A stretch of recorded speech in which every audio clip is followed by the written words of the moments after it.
Monsieur Pierre Dortiguier, philosophe français spécialiste des questions internationales, que pensez-vous de la visite dans la région de la secrétaire d'État américaine Hillary Clinton?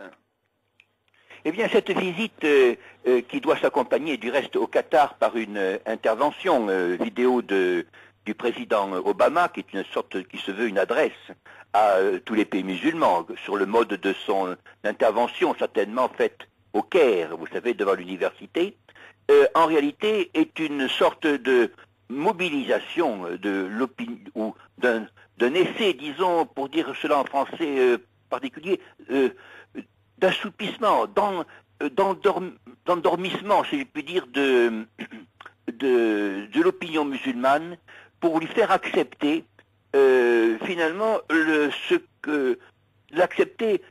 le manquement de M. Obama aux promesses que celui-ci lui a faites, à savoir sur la question palestinienne, de participer à un règlement de celle-ci qui n'a pas été fait. M. Obama là-dessus a été, disons, d'une lâcheté, d'une absence remarquable, pour une simple raison d'ailleurs, c'est qu'il n'a absolument aucun pouvoir comme président de la République de décider quoi que ce soit. Dans cette affaire, ce n'est pas lui qui préside, c'est, disons, ceux qui le conseillent, qui sont des militants sionistes, qui le guident. Mais c'est surtout aussi, en second lieu, l'affaire d'Afghanistan, c'est-à-dire que il faut faire accepter à l'opinion publique, au gouvernement musulman, que la poursuite de cette offensive, donc celle qui se déroule depuis 2 jours en Afghanistan, qui est présentée bien sûr très habilement comme étant, disons, un dernier acte, une sorte de péripétie, mais dans un processus qui est un processus pacifique. Or, là-dessus, permettez-nous de souligner que M. Rasmussen, ici, qui est le secrétaire de l'OTAN, a déjà dit, lors de la dernière grande réunion sur l'Afghanistan, qu'on ne pouvait fixer aucun calendrier de retrait des troupes. Donc, M.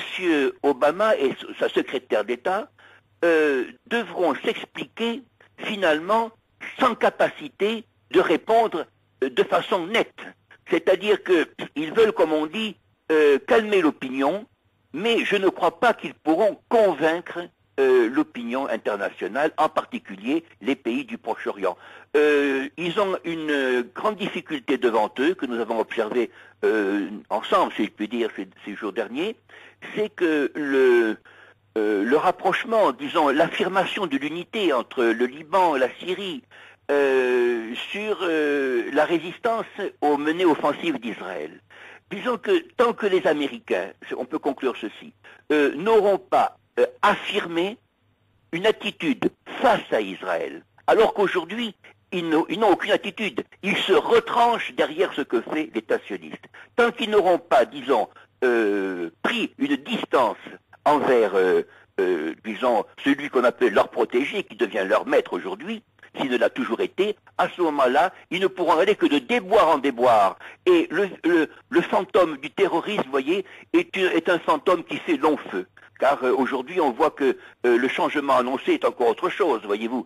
Après la fin de l'administration Bush ne tient pas. On voit que finalement, nous avons ils ont quitté dans les ruines l'Irak, sans du tout avoir emporté une adhésion quelconque, ni de la population ni du gouvernement, et ils s'étendent en Afghanistan, et voyez-vous, ceci est une crainte tout à fait légitime de la part des pays musulmans, mais c'est également une crainte pour le monde entier, c'est une crainte pour les grands pays, pour la Russie, pour la Chine, et c'est un motif de mécontentement et d'insatisfaction pour l'Europe. Monsieur Dortiguier, en fait, l'Iran aussi figure au menu en fait des discussions de Hillary Clinton avec ses interlocuteurs en fait de la région.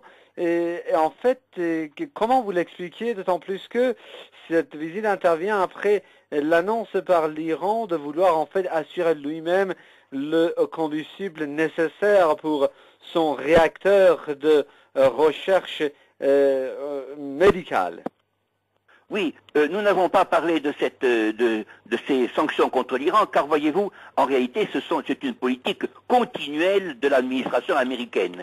Et c'est un motif aussi d'insatisfaction, tout au moins, pour certains pays européens, en premier l'Allemagne, point de vue économique, et l'Italie. Ce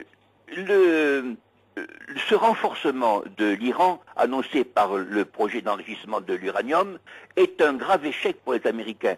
Ce n'est pas un échec conjoncturel, c'est un échec de fond, car ils ne peuvent pas empêcher le développement de l'Iran, et chacun sait maintenant, chacun comprend que toute l'agressivité américaine vient en réalité non pas évidemment d'une menace exercée par l'Iran à laquelle personne non seulement ne peut croire, mais ne peut plus faire croire parmi les États, même qui sont alliés des Américains, mais qu'il s'agit simplement de l'existence du pays, du développement intérieur du pays. Et ceci, bien sûr, cette menace que font les Américains face à ce développement de l'Iran n'est plus perçue par ce qu'on appelait les alliés de l'Amérique comme une menace comme une menace en soi, mais aussi comme une menace possible contre leur propre développement, voyez-vous, s'ils veulent suivre la voie de l'indépendance qui est nécessaire dans un monde qui est traversé par une crise économique. Mais le résultat important, c'est que tous les États, répétons-le, y compris ceux qu'on appelle les alliés de l'Amérique, sentent véritablement aussi que cet engagement auprès de l'Amérique, cet engagement, disons, cette coalition demandée par l'Amérique ne tient pas.